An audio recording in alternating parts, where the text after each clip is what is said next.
showtime. For the big screen mainstream actors today. Well, so Doug, here's a question. How can you tell the difference between the real NFT and fake?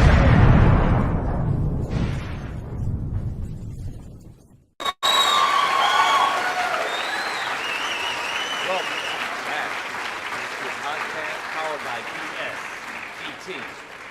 I'm Josh. I'm super los. You are super los. I'm super los today. Yes. What are you doing right now, Super Los? Because this is going to be like the highlight of today's show. Absolutely, it is. I am in my virtual workspace, and I have a lot of devices going on here. I have my Keurig machine over here, my coffee maker. I have over here my pool table because I like to play pool. And over here, I just have a whole lot of things that I'm working on making up as I go. I'm just saying. All right. So, Carlos, how are things going on here at DSDT? I don't know. I haven't seen it. In a while. I haven't seen it in a while. I'm just saying, right? Man. I mean, can they make these things like not as big, right? They are massive.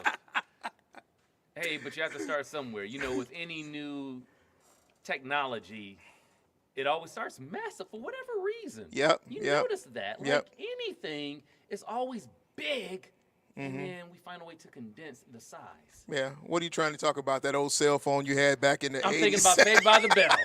Exactly. I'm thinking about the Zach Morris cell phone. Yeah. He pulled out of his locker, and that was the cell phone to what we have here today. Now you automatically you go back to Saved by the Bell, and I think New Jack City. You know, I Jack think, City? yes. Back to Nino Brown and G car. Money and the big phone. I mean, that's where my mind goes. It just goes to tell you the nostalgia, the little differences we have, right? Uh-huh. Yeah, so, but yeah, normally you start out with these gigantic machines and they find a way to condense them. And I'm waiting for them to do that with these VR headsets. Okay. Spending a lot of time in it right now, especially given the fact of the guests that we were going to have today. And I wanted to just make sure that I was up on my game, right? I love these things. And I've been telling you guys since, I don't know, maybe December-ish, the first time I really got into it. I've had an opportunity to spend a lot of hours in it. And the experiences, I tell you, if you have not tried a Oculus Quest headset, you got to go out and do so. You got to. It's just the experiences are so real. I told my wife when we actually went to, it was the concert a few months ago. We went to Cincinnati to the rock concert. And as I sat there, one of the things that came to mind, and it was really pressed upon me, was the fact that I would say in 10 to 20 years from now, it's almost as if concerts will become obsolete as we know them. Right? I really believe that these devices, these experiences carry more value than me going into a venue with thousands of people, given the fact of what we just came through, the pandemic, and, subjecting myself to that, subjecting myself to long lines, subjecting myself to all these negatives that come with the venue outside of the experience. I just want to go to experience. I want to, enjoy the music. I want to enjoy the artists and whatever value that I can get from that. And I truly believe that these devices are going to connect us more with those experiences versus the negatives that you get along with it. I think when I say negatives, I'm talking like I had to drive 4 hours to get to the venue. 4 hours, 4 hours there, 4 hours back, 8 hours, where in a matter of seconds, I can put this thing on and, get into whatever meta space it is, and I can be there and enjoy all the positives of it as opposed to the negatives that have been taken away from it. Wow. So I really believe my prediction, my prediction is that in the next 10, 20 years, these are going to be more so utilized in those experiences than simply us just saying, I want to spend $200 to go see whatever the game is, whatever the concert is. I believe that's going to become obsolete. I really do. That would be something. And I mean, I feel like we've kind of seen. You know what I love about movies, sci-fi movies? What's that? They kind of give us a glimpse of what's coming in the future. Okay. It just right now I'm thinking Demolition Man. Okay. When Sylvester Stallone and Sandra Bullock, they were having a romantic scene, just kind of pivoting a tad bit, where they put on these devices and it made it seem like the real thing. Mm-hmm. Where it's like, okay, is that kind of where we're headed? Like that's the device you have on right now. Like it takes you to any experience, a concert, a baseball game, a basketball game, football game, and you're right there in the moment. It really does, Josh. I'm telling you, one of the experiences that I had a little while ago, it was in a podcast, and I think I may have said something about this on an early podcast, but it was a podcast called Unfiltered Podcast. It was in Meta's Horizons, and as I stood there outside of the glass, there was a round table with about 15 characters sitting around it, and I thought to myself, wow. You know, because it's literally like you're sitting there and you're watching. I think your mind processes that these are people, even though they have characters. You know, they're cartoonish as of right now. But it still connects with the fact that these are people on the other side of these avatars. And it's like, just wow. You know, it's just, it's like my human existence trying to connect with another experience beyond the humanity. Now, are you having conversations? Let's get a little deeper into this as far as different avatars. You have an avatar with your device. Other folks have avatar. Do you have conversations like how do you connect? That's exactly how you connect. It's no different than if you were to go outside of the building, start walking down the street, you see someone and say hello. It's the same type of experience. You don't know these people. The person could be from Norway, Germany, and I say this because I've spoken to people that were from these countries, and all of a sudden, and of course they speak English, right? I'm just saying, I don't speak any German, right? But I have a clear sense of presence right now being here with me, and the conversation, it's almost as if it is your social media channel on steroids. And when I say on steroids, I mean 1,000 times more powerful than a social media post that you would do right here and now on your Facebook, Instagram, whatever the case may be. Yeah. You know, and that's just, to me, that's just, it carries a lot of value. You know, now mind you, I'll also say this. Oftentimes when I go into some of these spaces, there's a lot of children. And I credit that. What age range are we talking? What age range? Mm-hmm. I mean, 5, you know. Really? 5, 6. I was going to guess teenage. No, they're not teenagers. They're younger than that. And I'll tell you the reason why that's the case. I really believe that a lot of parents have not taken into consideration that these devices aren't just toys. You know, they are not just a video game.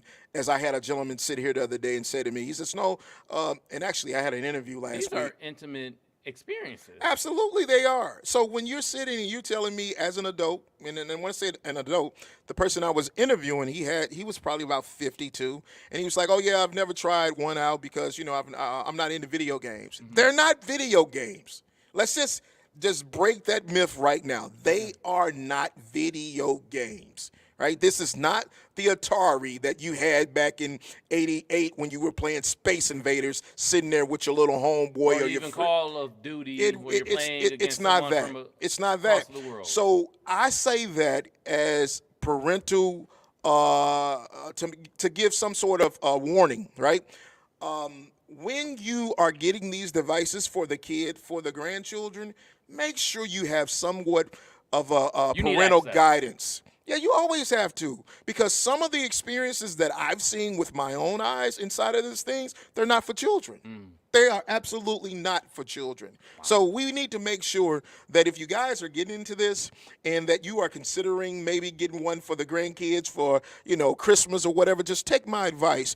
Before you go to that step, make sure you check it out yourself, because perhaps if you did, you would be one of those parents, one of those grandparents that would decide that, you know what, I'm not going to get them this. I think I'll just go and get them another hula hoop. I'm just saying. How long have you been using this technology? Hold on now. I was about to say, because that made me sound like a drug addict. No. Because I want to get an idea. It's been some years. Give me How long have you been using, Mr. Harris? I'm just saying. Yeah, I've been since I got it before Christmas. Okay. So Christmas of this year is when I first. Now, mind you, and I say that as we're about to get ready to bring on our next guest, Eric Weiss. So Eric was an instructor here. For all those who may not know, Eric was an instructor at DSDT for quite some time. And Eric tried to get us to really get into the virtual reality gaming development many years ago. You know, one of the first times I even tried a set was probably about 3 years ago when he introduced me to it. You know, and I thought, wow, back then. But just imagine how much more they have advanced since then. You know, and as I sit and I began to think, I'm saying that, wow, this is going to even be bigger than what I thought then. You know, it really is. It's the dawn of a new technical age in which the experiences that we have as humans are just, they're going to be morphed inside of these things. I really believe that. Now, my question goes, and I'll wait to propose this question, but I definitely have a question for our guests in the sense that, do they think, and just hear me on this, I wonder if since the pandemic has been played down the way that it has the last month or so, if the industry has begun to see a shift or a decrease or downsizing as a result thereof. I wonder, you know, and that's definitely one of the questions I'd like to propose to our guests as they come on. A decrease in using virtual technology, absolutely, virtual reality? Absolutely. It just seems like people are just in a rush to get back to normality. Normality. But after having gone through what we have for the last 2.5 years, what's normal? What's normal, right? I heard a business owner say to me just yesterday as they were looking for a new location, and they were saying, "Oh yeah, you know, we can be here, and you know there'll be 60,000 cars that are passing every day, and we can put this big billboard out." But to me, that's not normal.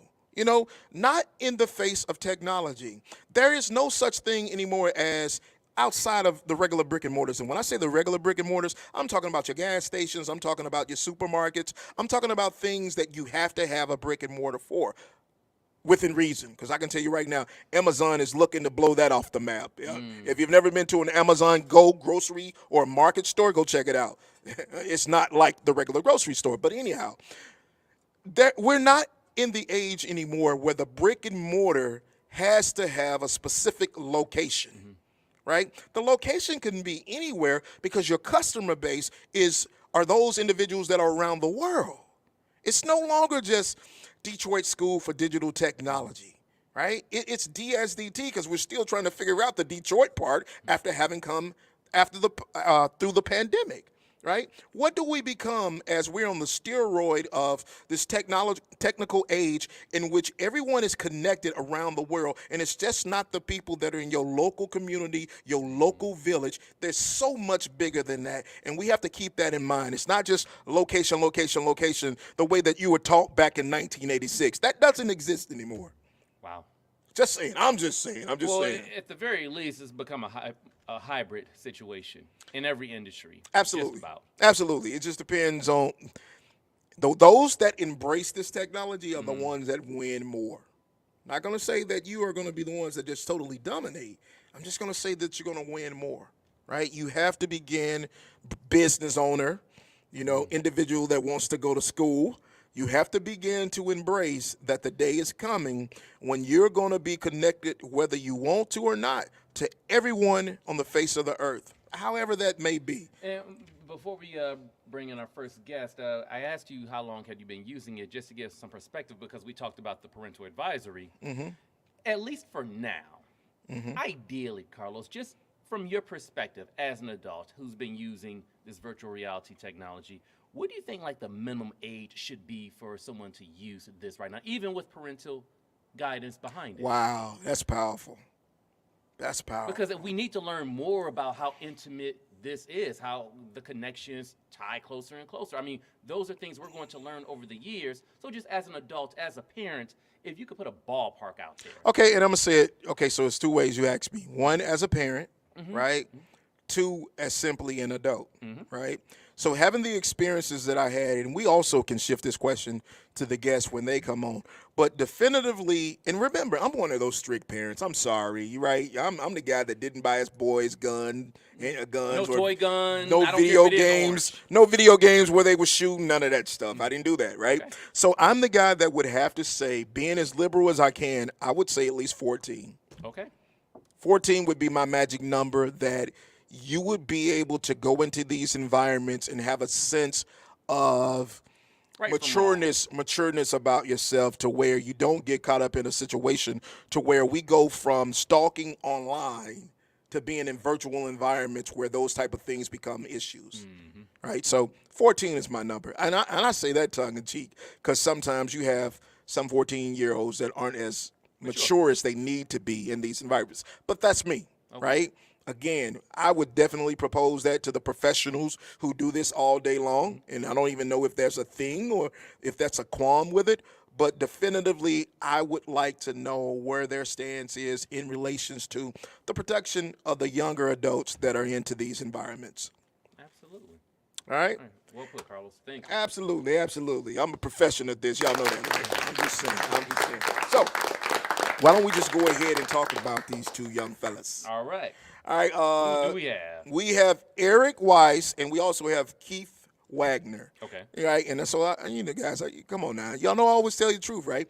I had to ask Keith his last name because it don't spell the way that it sounds to me. It's I'm just interesting. saying. Fair enough. I'm just saying, Keith right? Waggoner, correct? Your last name is Waggoner, right? Okay. So he tried to fool me by throwing a couple G's in there. I'm just saying. The extra G does throw you off a tad bit. I thought, hey, but I ain't gonna get into it. It's all No, good. it's all good. It's So all we good. want to make sure that we bring them both on. And without further ado, why don't we just bring Keith and Eric in, right? Gentlemen, this afternoon.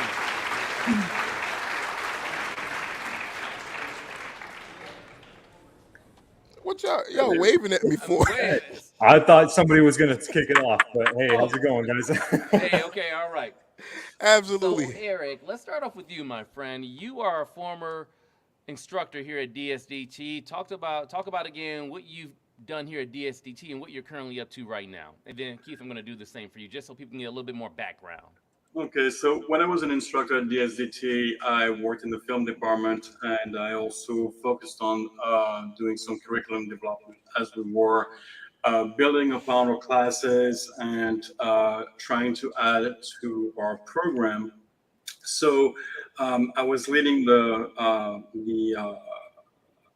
film department at the time, and pretty much trying to come up with new concept for classes, like the game production class, for example, which we end up actually having a student who was become very successful with his game project. He has taken this project further after graduation and hired a team to develop and finish the project that he started at school. All right, right on. Keith, tell us more about you, my friend. So let's see. Straight out of the military from high school and ended up going into gaming as a player from the get-go. I mean, I was doing some Overwatch League and CSGO and different things like that. And then actually ended up making a business out of it, doing TO, tournament organization around Las Vegas, until we got our break and actually ended up consulting on the entire Las Vegas Luxor esports arena deal with HyperX and the guys. So we consulted there, set it up for them, and that was just the catalyst. I ended up going into marketing and campaigning around the world, going through different conventions and interviews and speaking on behalf. So got my teeth cut in all the different departments you can think about, and actually ended up working with Sony and PlayStation on some campaigns and some charity organizations, and here I am in Web3. That's what I'm talking about. That's one. So I got to ask the first question right now. Go for Do you have to be a gamer to be in the space, gentlemen? Anybody just grab the question? No, no, not at all. Metaverse is kind of like what you were talking about earlier. Gaming's just one side of it. It's a whole new breed. It's a beast with everything that can be involved with it. And even us, we're not just sticking with the gaming. We're having real experiences in this world that tie in to all kinds of real life parallels. Keith, when you say real experiences, elaborate a little bit more. Because, I mean, I know you guys just heard me open up. I really don't think that it's just for gaming, right? Mm. But I also believe there's some dangers that are kind of involved with these experiences, that, if I can say it that way. I don't know. You guys are in the industry, but kind of, if you will, explain a little bit more. What do you mean when you say these experiences? Well, just some examples of what we have going on. I mean, there's live events, kind of what you touched on, which is low-hanging fruit in the metaverse world. Live events or bringing back events from artists that have passed away, and maybe the IPs can still be utilized with avatars and things like that. So you can capture any audience in the metaverse. We even have retail going on where you can test things before you buy them. I mean, if you just take one example of the biggest industry out there right now, housing. Obviously, everybody needs somewhere to live, whatever the case may be. Real estate agents can start developing experiences to walk through a house before it's even built, and you can understand if you like the layout or not, or the scenery of where it's going to be in the city. Drop it on a Google map. So experiences can be a very broad term in this world, very broad term. Wow, that's powerful. And that is powerful as well, because you have to address the concerns for minors, but also you're laying out, hey, I'm looking for a home. Mm-hmm. This can help my search even more before I make an hour drive across town to see it up close and personal, where once you get to that location, not really my cup of tea. Yeah, biggest correlation right there is think of where I'm at in Vegas. If you could, how many times have you gone onto a website and checked into one of those rooms, and you see the view and you see those big wide angle photos that makes it look and feel and all this good stuff, and you get there and it's tattered, torn, you open the window and there's a wall in front of you, right? So you could even lay out an experience like that where you can tour a room, get the feel of it, open the window, see what you're going to see out of that window, blah blah blah. You can put the whole gambit in there and utilize some of these features that people haven't even really thought about yet. Mm-hmm. Mm-hmm. And that's getting as far away from gaming as you possibly can. Video games. That's life. I like the way that he used the word experience, because Mm-hmm. that's exactly what it is, and it also is very broad. Eric, now I know that you've been like the grandfather of this here. I'm just saying, right? Eric, He's our you've been resident boomer. right. You've been doing this for a while. It has to make you feel like genuinely great to know that what you've been touting for years has finally become, full front and center, and everybody's on board with, like, we need to be the next business that's a part of this. How does that make you feel? Oh, it's just incredible. I mean, I started my career back in 1993, working for a studio in Austin, Texas called One Entertainment. And seeing the evolution throughout the years of not only the technology, but the game concepts and everything else, it's just been incredible. I took a break from working in the game industry for a period of 5 years teaching college. And when I jumped back into it, I was a bit at loss, because that's when AR and VR was really starting to be being pushed forward. And that was a technology that I was more or less familiar with, because I was doing a lot of VR development for some nonprofit work for educational initiatives and things like that. So yeah, it's just been incredible. It's just been amazing in the last 30 years how the gaming industry has evolved, and especially the users. Their demands are different. Their expectations are different. I think in the past, game companies were pretty much putting on the table what they wanted and let the people play with it. And now it's more like they have to service the expectations of the gamer and not just come up with whatever they want. Pretty much. Okay. Yeah. Yeah. I see that you guys. Okay. So tell us a little bit about the company that you guys are part of. This AlterVerse. I mean, first of all, AlterVerse. how cool is that name, right? AlterVerse. Right. There's a good origin with the name and everything like that. The creators, the founders, they started this project. I can't quote the exact year, but 10, 15 years ago, before any of this even existed or was a thought. You know, it was Snowstorm at that point. That was about as close as people were getting to it, or the Matrix. But so they snagged up this name because without even knowing that a metaverse was going to exist in the future, they had the alternate universe sort of mindset. Yeah. So okay. When you say before any of this existed, is this before Second Life? I'm just asking questions. Yeah, Yeah. right. So they were on Steam doing some things like that, and they definitely, I believe, started off with the gaming mindset, specifically like Second Life, or coming into Rust and things like that, and those type of games that gained a lot of popularity. So it just became one thing after another. They had a game on Steam for several years that did really well called Disruption, and it ended up evolving into this when the whole Web3 started taking over the world, and everybody started, what is this? What's going on? NFTs, cryptos, how? So it made perfect sense to take something that they've been building for years and years and years and basically just change it to adapt it a little bit. So now we positioned ourselves as a massive head start against a lot of the industry, where we have these graphics in this immersive world and this expansive environment where a lot of people are still building their first level or their first skyscraper or something like that to put into the metaverse, whereas we have these 17 just in this one world alone, and 2 separate games to follow with it that are tied in. So we've got a massive head start, and now we're just starting the campaigning on the back end. That's what I'm talking about. Keith, hold on one second. You can.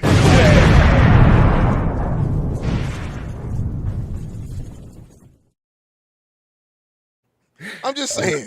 That's for all the competition. That's for all the competition out there that don't realize that you guys have been doing this for nearly probably a decade plus. We're coming up on your heels and you didn't even know it, because we're just under the radar building.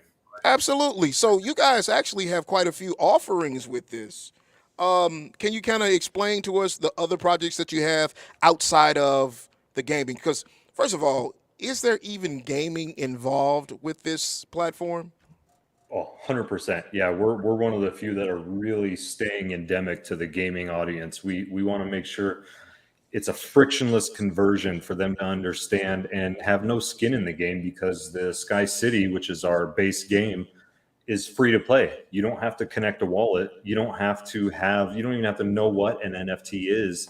You can just jump in there as a typical Web2 traditional gamer and start playing. You'll see what you could possibly be earning. You can see what the utility and the token and all of that action that's happening. And then if you want to really gain the most from playing the game, you just hook up a wallet. You jump in, you put a little toe in the water and just see if you can earn a couple of bucks. And that's how we want to really capture that audience. The Web3 guys, the stakes, all of that, they're going to come regardless, because we're going to build a massive environment, tons of utility. Nothing's just going to sit around and look pretty. And we Let's also talk bottom focus on line. being an open and decentralized metaverse experience. Let's talk money for a second. Let's talk bottom line. According to Bloomberg Professional Services, metaverse may be hitting 800 billion in the I future. see it. I definitely see it. I mean, just think of the utility.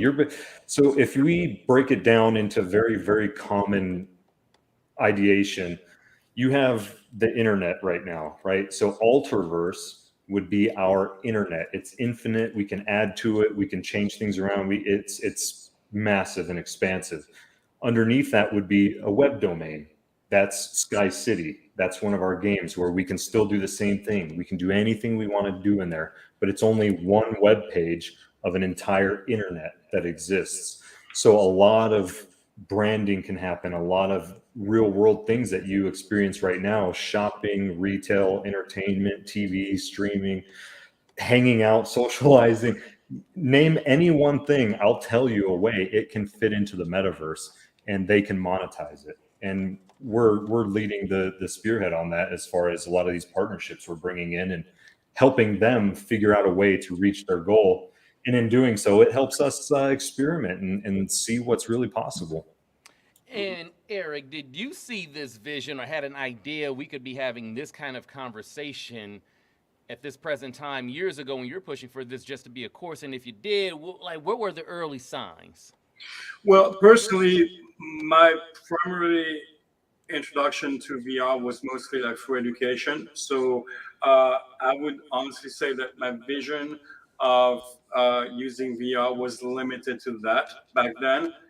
And then when I started having talks with peers in the game industry who were bringing up that they were, hey, I'm working for a company, we're doing a metaverse, blah blah blah, and I started like learning a little bit more about that, I realized, oh wow, this is like as big as when the internet started in the late 80s, early 90s. You know, when AOL was like launched in 1989, and they did the World Wide Web like a year later, and nobody understood anything Hold on. about it. They were all Hold on, confused. hold on. How do you know all these dates as well as you do? I'm just asking. Well, you know, Grandfather of the I whole, used to teach a the whole course on the topic. history of the World Wide Web, so I kind of remember those things. You know, You talk like you were there. yeah, I was actually there. You know, I was a young adult back then. I was trying to find myself in art school. I was very interested about emerging technology. The World Wide Web concept started in 1990. And I remember back then hearing conversation, especially with media, where um, the internet was a very difficult concept to introduce to people, just like now with blockchain, cryptocurrency, and metaverse. And the idea of communicating via computers seemed like so far-fetched and unreal for people back in those days. And I saw there's a few videos out there online you can find on YouTube where they have people in the news media talking about what is the internet, you know, and not really adding much credibility about that, you know. And I think, you know, in general, immersion technology scare a lot of people, especially when they don't understand what it is about and what the full potential is. With that being said, Carlos, I have a question for you, my friend. Where do things stand on these kinds of courses here at DSDT? I am so wanting one. I am so wanting one. Probably, and I say this not just because he here, and I might start sharing a tear. I'm just saying. I'm just saying. Probably one of the worst leaves that we've had as far as instructors. Not probably one of the one is Eric. It by far has been Eric. Eric was so future in his innovative thinking, as well as creative. You know, I'm a creative by nature, and that's probably one of the main reasons why we jive together for so long.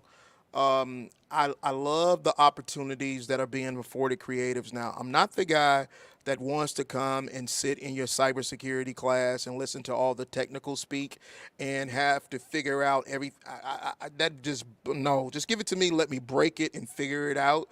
And I think that a lot of the opportunities that Web3, that this metaverse, this virtual reality is bringing about, it affords those creatives like us these other opportunities.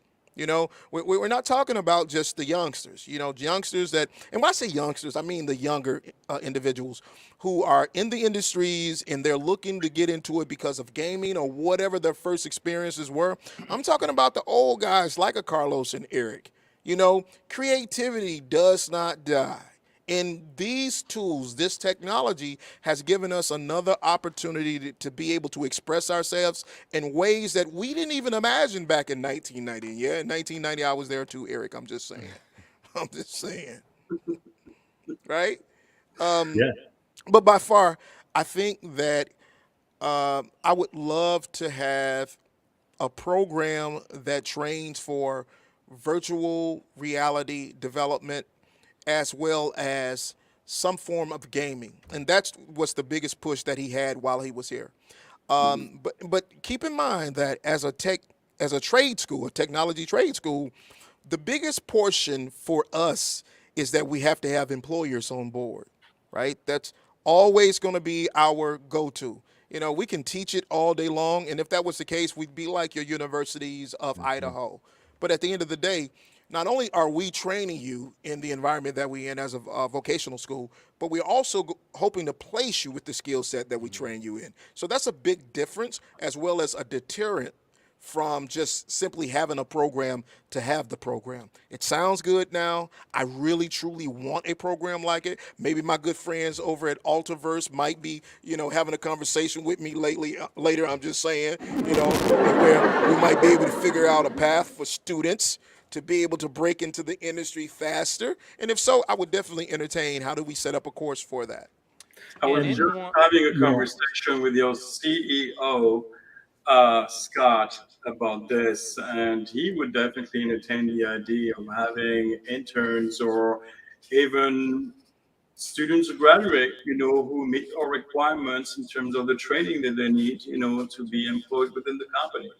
Where And yeah, we have people who are pretty much, we work with companies overseas. We have a lot of programmers are in Germany.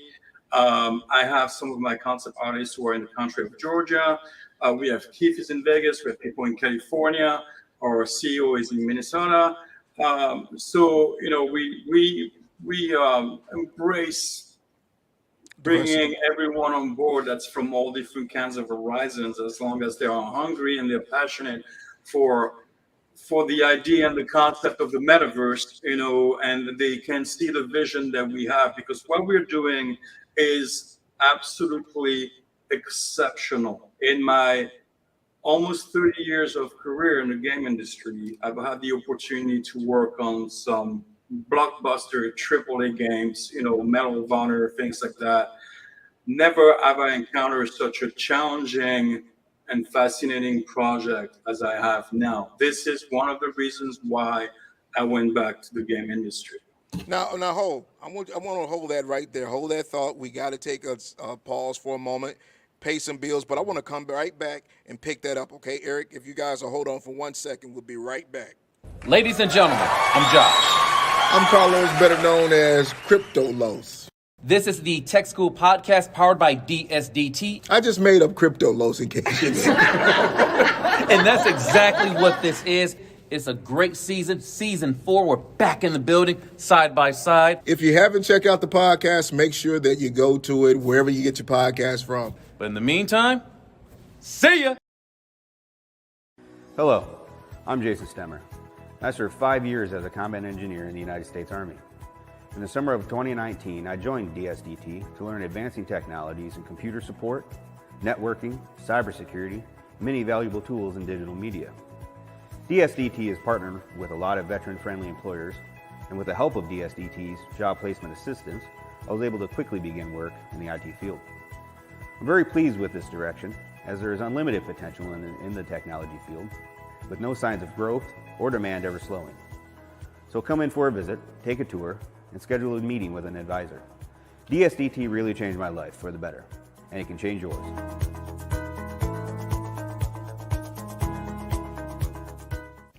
At a Detroit School for Digital Technology, we strive to provide students who are willing to learn new and exciting skill sets with a quality education in cutting-edge film technology to include recording in HD and 4K formats, drone videography, editing, and state-of-the-art color grading. Our instructors are friendly, knowledgeable industry professionals who are willing to teach. For more information, call us at 313-263-4200 or visit us on the web at dsdt.tech.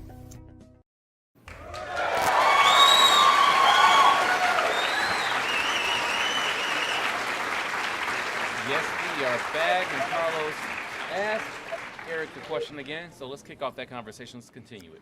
Eric was saying how he hasn't really seen anything as exciting as what he's doing now in the last 30 years. How so, Eric? How so? Because I know that you've been a part of a lot of projects. I was just trying to give a little bit of your repertoire as I was coming on, right? Janet Jackson, Shrek, all these great things that you've done. How do you see this as being probably more exciting than any of those projects? So throughout my career, I had the opportunity to dabble in a variety of fields in the entertainment industry. I worked on music videos, I worked on feature films, I worked on game production, advertising, etc., etc. Working in game industry, I started making games on the first PlayStation, moving on to the PS2, the Xbox, the Wii, blah blah blah. And I got to a point where I was hitting a roadblock because yeah, the technology was evolving, the graphics were getting better, the characters were more refined and everything. But to me, like working on a first-person shooter was pretty much always the same. You know, it's like the same weapon, but it still looks pretty, and it's like similar game mechanics, and it's just okay. Well, what's next, really? And I was really waiting for what was next. And during that time, when I went back, when I went into my side career in education, I end up working as a game production department chair for a technical school where I was able to offer some of my experience to the students and teach and mentor my instructors in teaching game production, etc. And then I started doing some nonprofit work that were educational related that were using the VR technology. And I'm like, oh, wow, this is actually cool. This is like the next medium. This is what is going to take a step above traditional games done on the console or on PC. And that got me really motivated in jumping back into the game industry, especially when I was starting to learn more about the metaverse and all the possibilities coming with that. I got super excited and I wanted to be part of this new wave of technology and entertainment development. And that's pretty much how I got into that. Mm-hmm. Yeah, yeah. I think when you really take inventory of what it is, you think like, wow, wow. And I can't press upon individuals enough to just get a device, try it on, and you be your own judge of what the technology actually has to offer. You know, Carlos, how much did your device cost? Man, it costs a lot of money. Why? You doing an investigation? I'm just asking. I'm just trying to get an understanding of where can they find something like this? How much should they be looking to spend? Yeah. Yeah, so I got my device. It was 300. Okay. 300, and I bought my wife one from Costco for I think it was like 350 or something. There you go. You get the case with it, you get the device, depending on whether or not you really want to get into customizing it. You spend a few more pennies for it. Mm-hmm. So you're talking about the Oculus Rift, right? Yeah. No, I have the Quest. Oh, you have the Quest, which is better because it's wireless. Yeah. Yeah. Yeah, I have the Quest. And keep in mind also now, not only do I have the Quest, but we just purchased 25 Quest. Here at DSDT? DSDT. I have 25 Quests. I'm not going to tell y'all where we have them sitting. No, don't say that. I'm not going to tell you. But we have 25 Quests, and so we had an opportunity to be able to get an equipment grant from the city of Detroit, thankfully. And we made a proposal about what we would like to do in the innovative sector as far as training for local residents. And part of my pitch was blockchain technology as well as virtual reality developing. And they took it hook, line, and sinker, and we got a grant for $90,000 in order to purchase equipment. Beautiful. Congratulations. Yeah. So how long ago? That's been 2 months. Okay. 2 months ago. So I'm in the process. We just got the load of Oculus in. I'm waiting on. And these are the Oculus Quest? Oculus Quest. Okay. And we also have the gaming computers that we have ordered as well. And now listen, right? I'm not. Before you pivot real quick, I want to throw this question out there. When we talk about virtual reality development, the city granting you this funding to buy the Oculus Quest, for someone who gets the proper training, as far as opportunity, whether it be Eric or Keith, like, what are you looking at starting off when you jump into this field? That's going to be a great question for Eric, It, right? it all depends. I mean, it all depends if you're working on the development side as a programmer, when you're starting to learn C plus and C sharp and things like that, and you learn how to do development with Unity or Unreal. It depends if you're working as an artist, if you're a 2D designer, if you're a level designer, if you do 3D graphics, if you are really good with digital painting with Photoshop and you mostly focus on doing texturing, if you love animation and you do character animation. It's multifaceted. There are so many Give job me titles ballpark and entry names. level. Ballpark Entry level, you can be entry level with anything. You can be an entry level programmer. You can be an entry level 3D artist. You can be an entry level anything, pretty much. Yeah, and I definitely want to expand on that, because if you really get outside the box on this concept, you might not be at this point just yet in today, right? So give it a year or whatever it takes for this to really catch fire.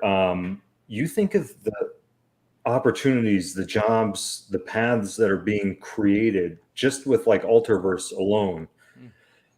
Not only with us and with developers and publishers, but think of where social media is at now. Every company you can think of has a social media expert and 2 or 3 people under them pumping out and utilizing their social media accounts. Not too far in the future, every company is going to have their metaverse team, their metaverse person, their expert, somebody who's integrating, whose job is for business development, for recruiting, for diversifying, whatever the case may be.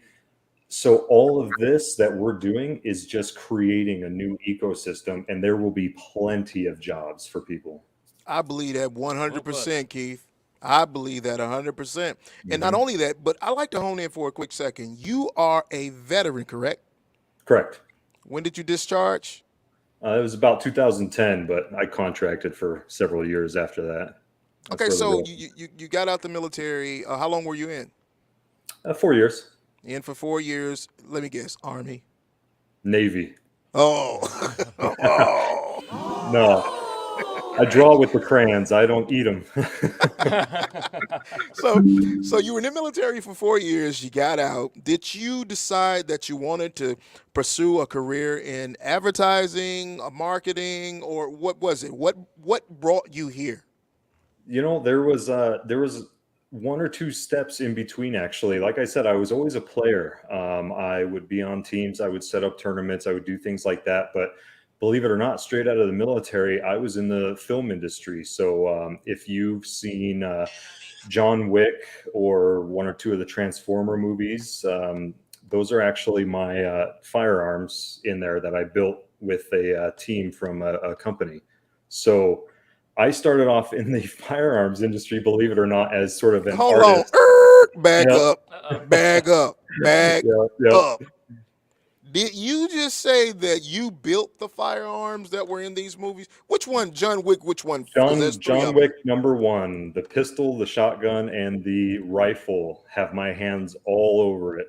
And Look this up, a few Carlos. Netflix series, the Transformers movie with the dinosaurs, whichever one that was. If you pull up a Age of scene, Extinction, I believe. yeah, you pull up the scene where he's showing off the nanobot technology and it forms into a pistol with the gold barrel and everything like that. That's your design. That was built. Yep. There was about a team of 3 of us that started it off. Okay, Yeah, so are you talking about this big gun? So you see the pistol that he's chambering with one hand on the right side there. So that's one of them. And I'll maybe be able to pull up some photos for you guys. You See the did 1911 there? this? Yep.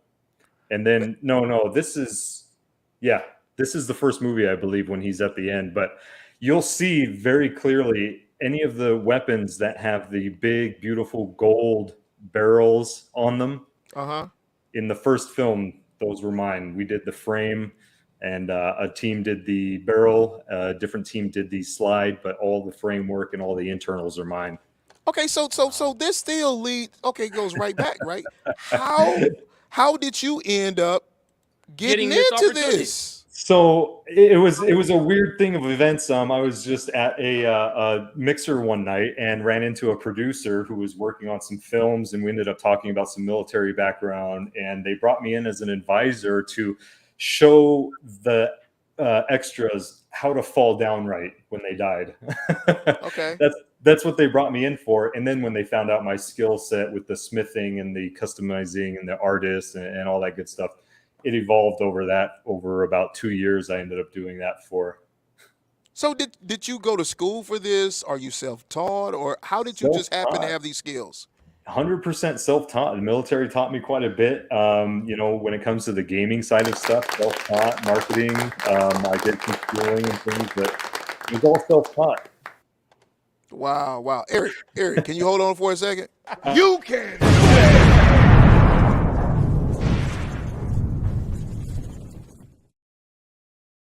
Hey, listen. We're So getting that off topic, but I appreciate it very much. that is exactly why DSDT and the friends and the partners that we have are so important.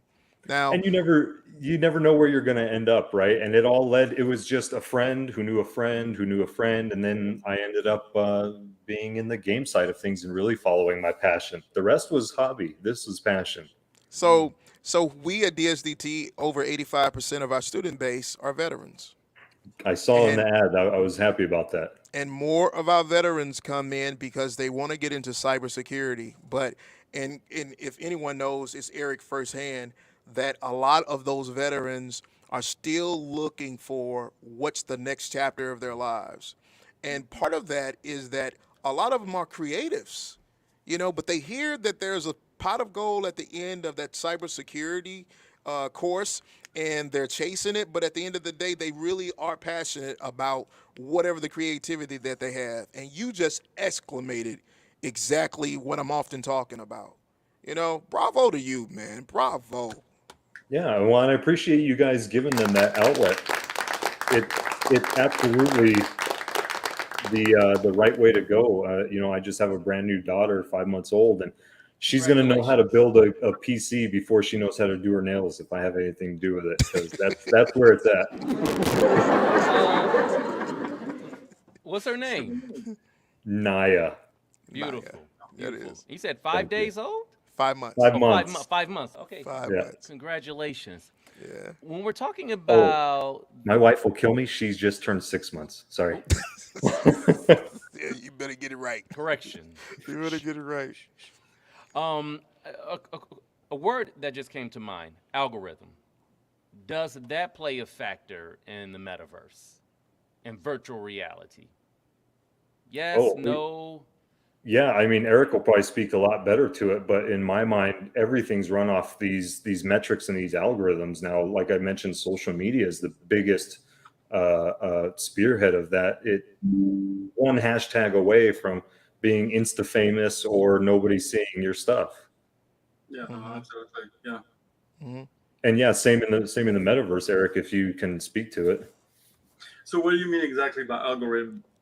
Just kind of. You're probably talking about SEO, but for MEO, metaverse. Like, how do you connect with people in VR as you do as far as getting exposure on social media with a post, a video, etc., where that hashtag makes all the difference in the world, from 2,000 people liking, commenting on your material versus to maybe 2 people doing so. How do you make the connections in VR? Does algorithm play a role in any similar way? So one thing about the aspect of social media is that it also helps us. It's part of educating people about VR and the metaverse. I mean, we keep bringing the VR aspect. I mean, this is something that we are contemplating in the future, within probably a year from now, to try to port this project to VR, because that's the ultimate goal. I mean, I'm thinking about movie Ready Player One. That's all I'm thinking about, like transposing this amazing experience we already have into a virtual reality experience. So part of using VR is part of connecting people with a project, educating people about the concept of metaverse, educating people about the new features that we're developing, the new concepts that we're developing for the metaverse, which are pretty unique. Like Keith said earlier, a lot of the companies out there, and I'm not going to name any, a lot of them, all they have is just wallpaper. They have pretty trailers, they have pretty graphics online, but they have nothing to show in terms of gameplay. We have a lot to show in terms of gameplay, and we're still building upon. I mean, you got to realize the project that we have is ridiculously huge. And that comes with an incredible amount of work to manage all the assets and make sure that it's actually playable, so you don't have to buy a $10,000 computer to just play the game. So going back to social media, we have been, Keith's team in digital marketing has been working extensively on building up our followers. I mean, we've just been exponential with that. We've been growing on a weekly basis in terms of the amount of users that we've had on Discord and Telegram and Twitter and you name it, whatever social media platform. But it's all interconnected pretty much. Wow. Eric, do you really, because you mentioned Ready Player One, right? Do you really see you guys' project, reaching the level of something like a Ready Player One? I don't think people realize how close we are to so many of those things. I myself I get so surprised. I do a lot of research to try to accelerate my knowledge about the metaverse because I had a lot of lack in that area. And the deeper I go into my research, I actually recently released a book about the singularity in the metaverse, a novel that I've been working on for over a year, doing tons of research on the concept of the metaverse and artificial intelligence.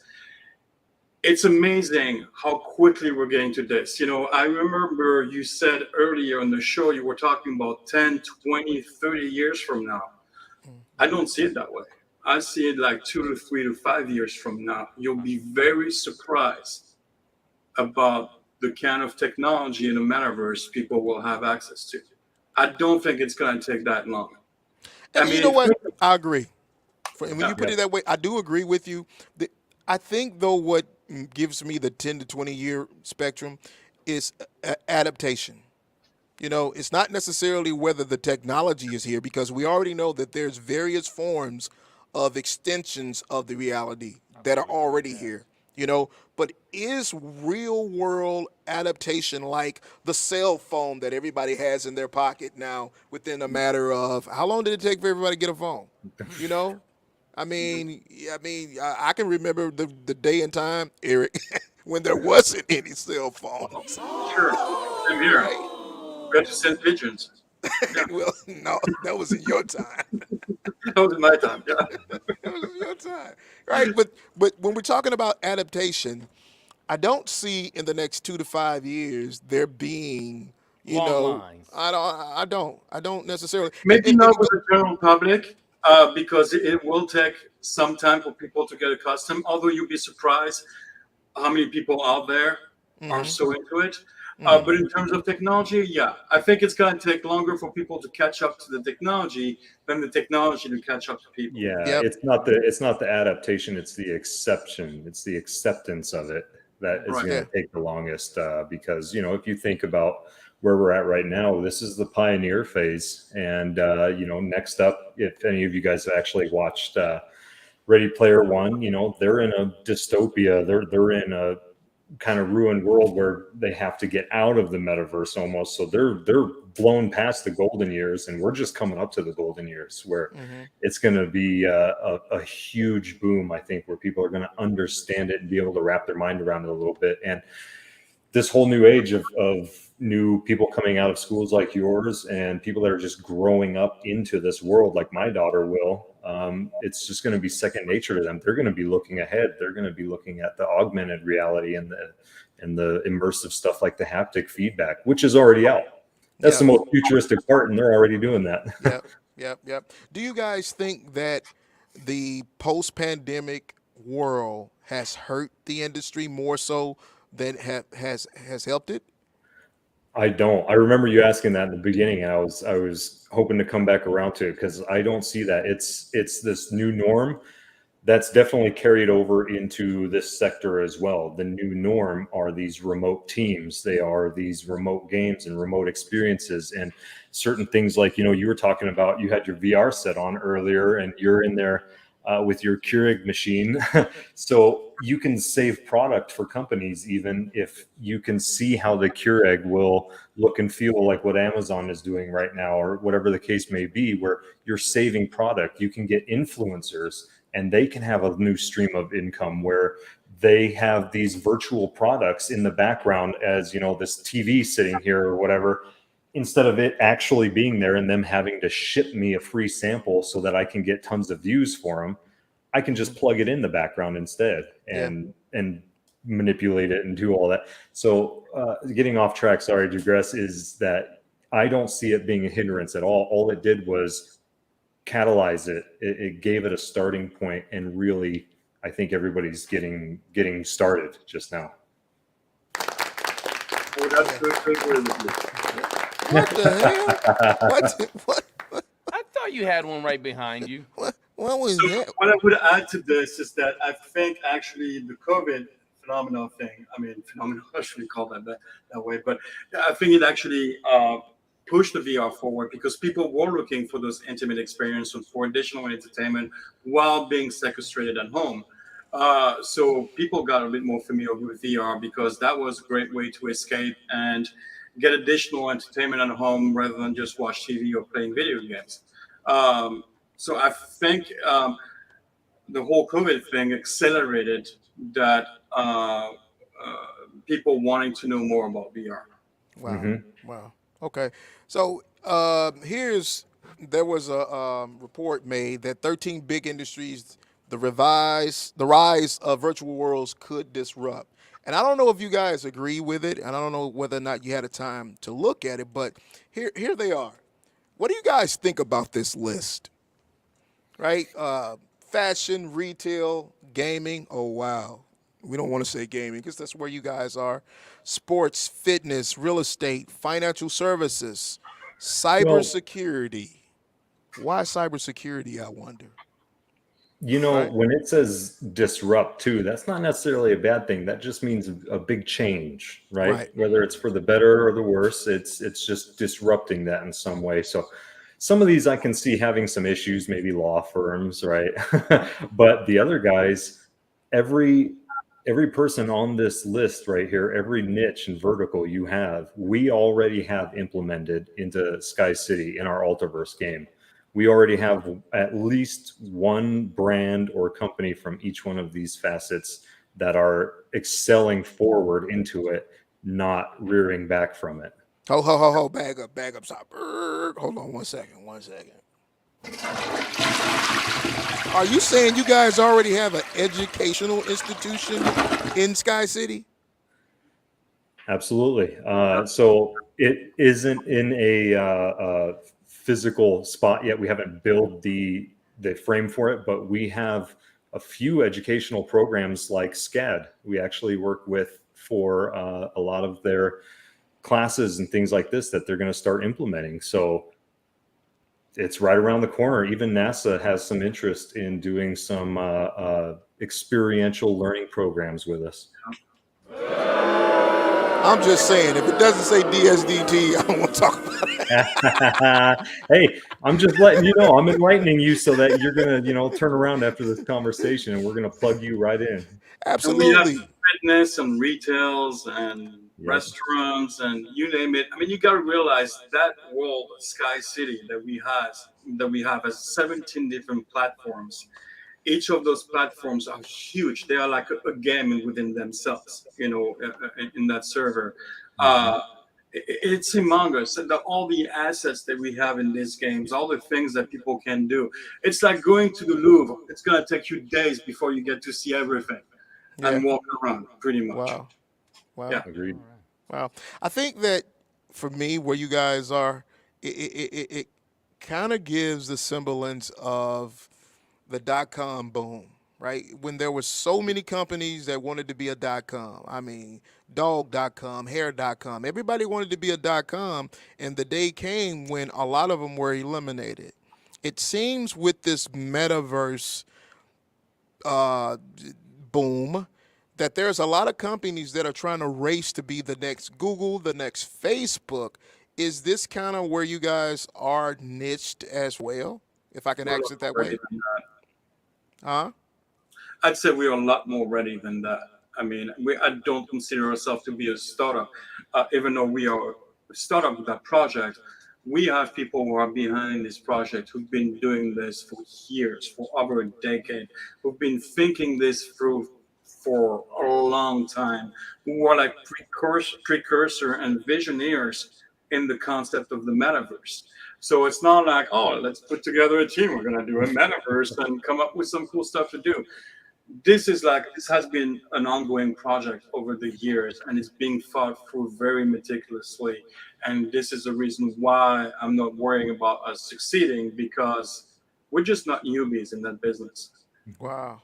Wow. Yeah, there will be some first to market advantage with certain aspects, but a lot of it's going to be imitation after that, and people like us that are sort of trailblazing, and we don't want to build a competitive model. If anything, we want a very confluent model where we can absorb or work with a lot of these competitors that are out there in certain ways, just because we offer something different maybe. But I do know one of the biggest key features that we're doing a lot differently, and it might sound very mundane or average, but we are really creating a metaverse at its true definition core, where it's not just a single environment calling itself a metaverse, and it's not just a open world game, which there's two very, very popular ones that are not metaverse platforms. They are open world game platforms, not tied to a metaverse, that are calling themselves metaverse, and they have every right to, because it works very well for marketing. But in the true definition of it, we are creating a interconnectable type of environment like the internet, like I referenced before, where X, Y, Z, all these people can come in, build their own stuff, use us to build a white label, franchise. We're creating an environment more than just a game or a coin or a token, right? Wow. Wow. Okay, so I know they're telling me that the clock on the wall says we got to go here in a second, but I got one final question for the twos of you, right? If I was that person sitting on the other side of this camera, and this was 6 months down the line, and I was thinking about getting into this mixed reality, virtual reality, whatever space, as a developer, as a graphic design artist, whatever, what would you tell me would be the starting point of that? Eric? I'd say, well, first learn everything you can about, what blockchains are, what cryptocurrency is, how do you work with a wallet, and everything about the metaverse. Try to educate yourself as much as possible and learn the verbiage that correspond to that, so you have you educate yourself about what's going on, and start having conversation with the leaders in industry like us. I always have people reaching out to me, asking me questions about what we're doing, and I even have past students from 10 years ago or even 5 years ago when I was teaching at the University of Michigan, who are like, oh, I saw that you're doing this on Facebook. You're working for a metaverse company. What is that? How do I get into it? Blah, blah, blah. So educate yourself as much as you can, and then decide what you want to specialize in to be part of this industry.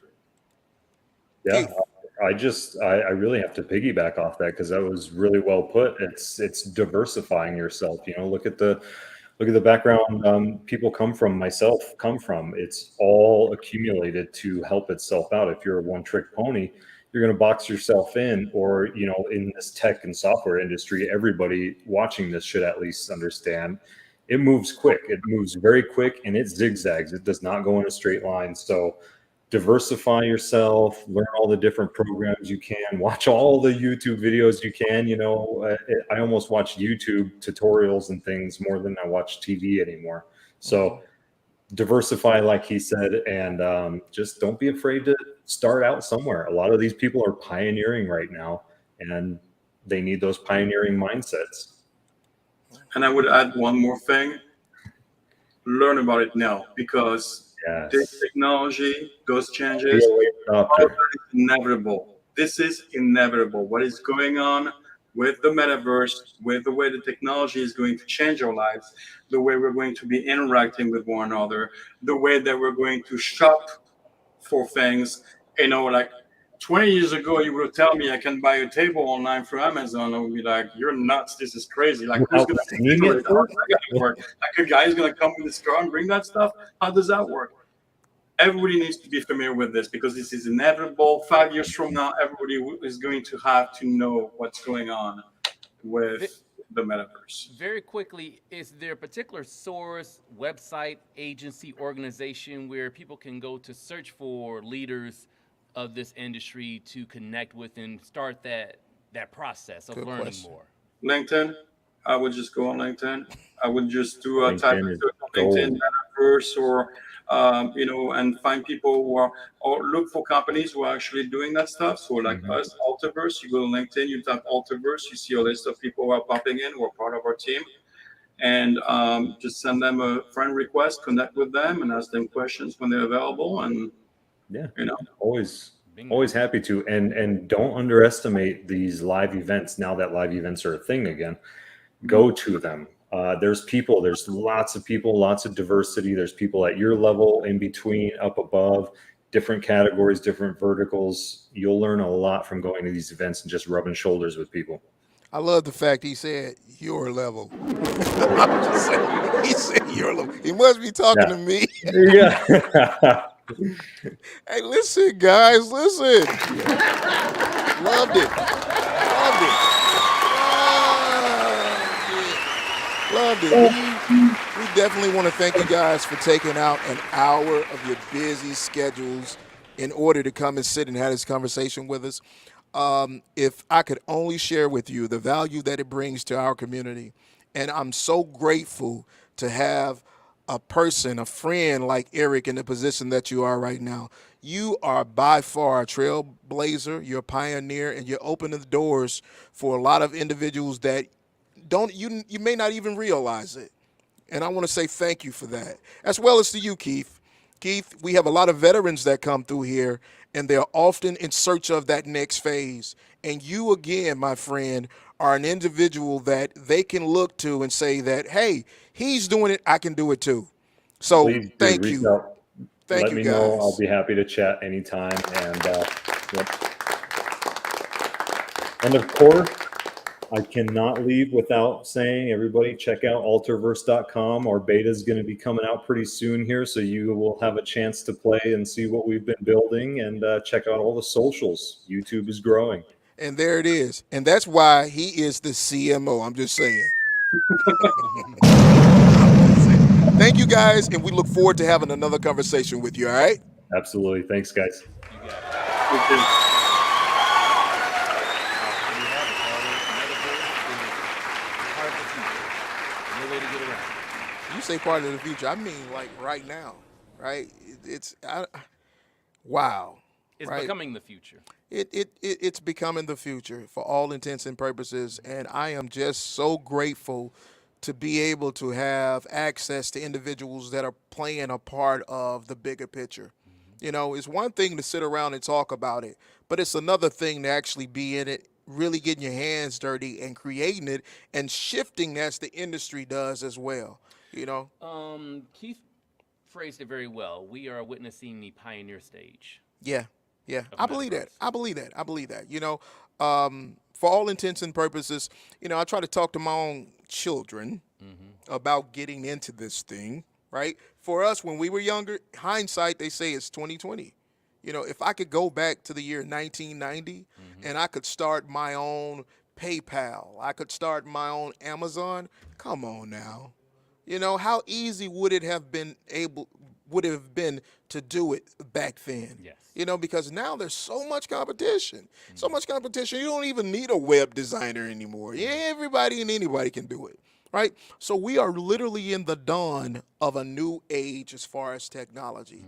And a lot of times I like to say that it's permissionless. You don't have to have permission to be able to do it. And I think Keith just exclamated it. You know, I don't need to go and spend 4 years at a university getting the skill set to be able to do X, Y, and Z. All the more reason why DSDT is so important for those individuals that are looking to capitalize on that passion and that desire right now to get faster where they're trying to go. You know, so I can't stress enough how important this conversation was today. It's the final episode of this season. Let's not forget that. Yes. You know, it's episode number 13 for season number 4. And for those that are following us and listening to us close, we'll be back in another 2 weeks to bring you another season with a lot more guests. Yeah, number 5, right? Season 5. And I promise you that the conversations are going to be more pertinent, and we are going to have some better special guests. And when I say better, it's because we're actually going to bring some more in-house hosts in to be able to bring some of these conversations to fruition. So we want to thank you guys for following us. Make sure that you tune in 2 weeks again to Tech School Podcast, and I appreciate everybody and everything. All right. So to wrap up season 4, we'll be back in season 5, as Carlos alluded to, early September for season 5, baby. In the meantime, that will do for the Tech School Podcast powered by DSDT. See ya.